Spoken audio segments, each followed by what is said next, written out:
And for more, DD India correspondent Shweta Singh is joining us live from Kathmandu, Nepal. Shweta, give us a sense of how things are coming down in Nepal after days of unrest.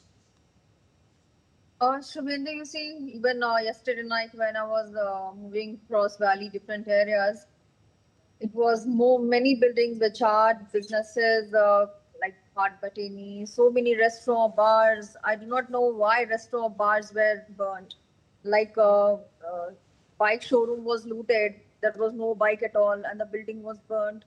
So this was very surprising that on the name of Gen Z protest, many unsocial elements did looting and created chaos.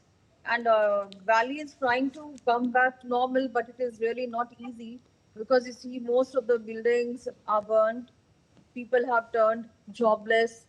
So things are trying to be normal here because you see from last 5 days, no buses were flying to different areas outstation out of Valley. But today, you see, from yesterday evening, buses started flying in a good number. So like 300 buses departed from a new bus park of Kathmandu. And Dasai is approaching soon. After a week, Dasai start. Dasai is a very popular festival here, Dashara, what we call in India. Here we call it Dasai. And that's people wait for year long for this festival. And this is the time when people from across the globe, USA, Australia, New Zealand, from everywhere, Nepalis do come back home to join the festivity. It's like a family get together occasion.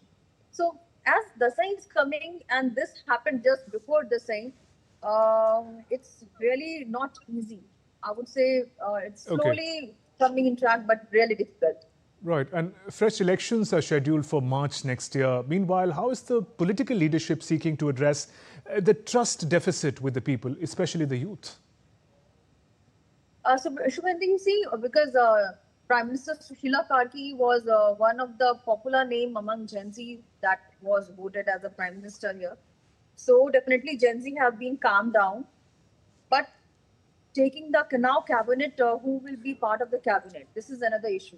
Now, as the parliament is dissolved, there is no such leader with experience to hold on any ministry as such. And Sushila Karki ji had promised Gen Z that she will take Gen Z representative as a part of her government. We are yet to see how Gen Z will be handling this participation in government until March 5 election, because anybody is inexperienced.